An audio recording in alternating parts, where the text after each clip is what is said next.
عسيسكي الله مدعانو أنشبي عودكو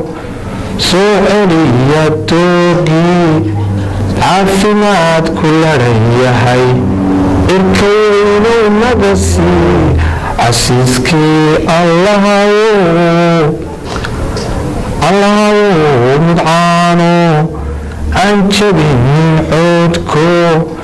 سؤالي توقي عافمات كل ريحي إركينو نبسي عسيسكي الله عسيسكي إله مدانو نهاي غودغا تاكلينتا abaaraha ee gobolka Sool oo ayaamahan ba ka shaqeynayay si dadka walaalahooda ugu gurman lahaayeen abaaro wax yeeleen oo dhul fara badan dad fara badan ay ka soo barakaceen dad fara badan xooluhu ka dhamaadeen magaalada Laascaanoodna dhowr cisho ka hor la go'aamiyay in laga sameeyo tabarucaad ururin waxaan u sheegaynaa dadka magaalada Laascaanood degan haddii ilaahay ballanti sidaan hore ugu qaadnay in tabarucaad ururintii ay bilaabanayso bari oo isniina loo diyaar garoobo waxa diyaarsan galabta haddii ilaahay meel walba laga sheegi doonaa akoonnadii iyo meelihii wax lagu shubi lahaa oo dhan iyo meelihii bakaaradii wax la dhigi lahaa intaba waa la diyaarinayaa haddii ilaahay bari ayayna tabarucaadkaasi ay bilaaban doonaan waxaa la codsanayaa cid walba inay u diyaar garowdo bahda waxbarashada iskuulada macaahidda malcamadaha muxuu ahaa masaajida suuqyada ganacsatada hay-adaha cid waliba in insha Allah tabarucaadka ururintiisa bari bilaabanaya ay u diyaar garoobaan waxaan rajaynayaa in si fiican ugu diyaar garoobi doontaan والله في عون العبد ما كان العبد في عون أخيه سيد النبي عليه الصلاة والسلام إنه كفى يدسنه qofkii walaalkii u kaalmeeya isagana ilaahay baa u kaalmeynaya abaaraha ilaahay naga qaado roob Allah ina siiyo isaga ina deeqi kara laakiin inta aynu sameeynaa waa inta inuu kari karaynay inay isu naxariisanaa irhamu man fil ardi yarhamukum man fis samaa mu nabiga alayhi salatu wasalaam irhamu man fis samaa man fil ardi yarhamukum man fis samaa Allah idin naxariisanay isu naxariista marka waa inaynu isu naxariisanaa waxa laga yaabaa naxariista aan isu naxariisanay iscaawinta iyo samafalka in ilaahay noogu naxariisto roobku noogu yimaado bari hadii ilaahay yiraahdo waxa bilaabi doona feeskii ugu horeeyay iyadoo lagu talagalay muddo dheer in hawshan insha Allah taala intuu naga soo furnay inay socoto waxa ugu horeeya inaad arki doontaan baabuur wareegaysa oo sita shicaarkii iyo akoonnadii ay la soo qoray ee gudidu ay soo ansixisay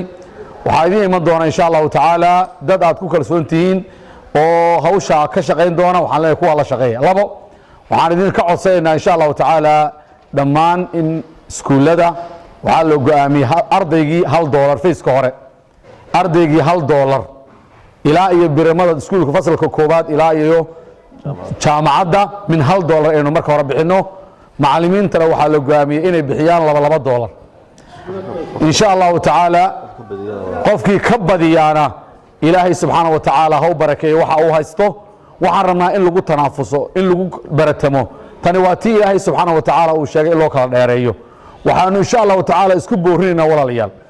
inaynu u diyaar garoobi doono feesas badan ay ka mid yihiin raashin ururinta oo ay ka mid yihiin biyaha oo ay ka mid noqon doonto xitaa maryaha iyo dharka iyo kabaha dadka reer miyiga waxba aan haysan inaynu dhammaan u diyaar garoono insha Allah ta'ala waxa weey waa arrin weyn oo mas'uuliyada waxaan ilaahay ka baryaa subhanahu wa ta'ala ilaahay noo waxa weey hawsha noo fududay roobka noo soo dedejiyo raxmadiisa ayna siiyo abaarta jirta iyo xaaladda jirta waa xaalad dadka haddii ay arki lahaayeen qof waliba oo cuntadiisa in kamida oo ku dari lahaa ama raashinku cunaya qayb joojin lahaa waxaan ka codsanaynaa dadweynaha sidaas loo sheegay in dadka calaamaday sitaan iyo waxyaalo muujinaya gudida abaaruhu inay iyagu wax ururinayaan marka inaan cid kale oo aan gudida abaaraha ahayn inaan hadda ururinta magaalada aanay waxba ka ururin karin baan insha Allah soo gudbinaynaa oo ay sugaan cidii wax ururinayso gaar iyo waxaas inaanay si gaar ah wax ururin laakiin gudida loo soo dhiibo wixii la ururinayo waxa kale oo bari ay ka bilaaban doontaa masaajidda ayaa loogu horeysiin doonaa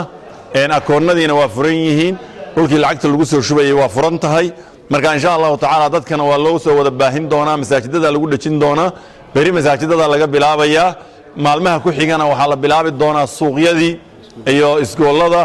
iyo dadkii markaa waraaqahana iskoolada waa loo soo gudbin doonaa waraaqo qoran iyo nidaamkii iyo ganacsatada iyo hay-adaha waxaas oo dhan insha Allah waa loo soo gudbin doonaa marka dadkana waxaan ilaahay uga baryaynaa ilaahay subxaanahu wa ta'ala shirkadaha way jiraan qaar haddeerba soo gudbiyey wixii ay bixinayeen ilaahayna khayr ha siiyo waa dib baa laga sheegi doonaa insha Allah waqtiga la faahfaahinayo waxyaalaha soo gudbay marka insha Allah ta'ala khayr Allah idin siiyo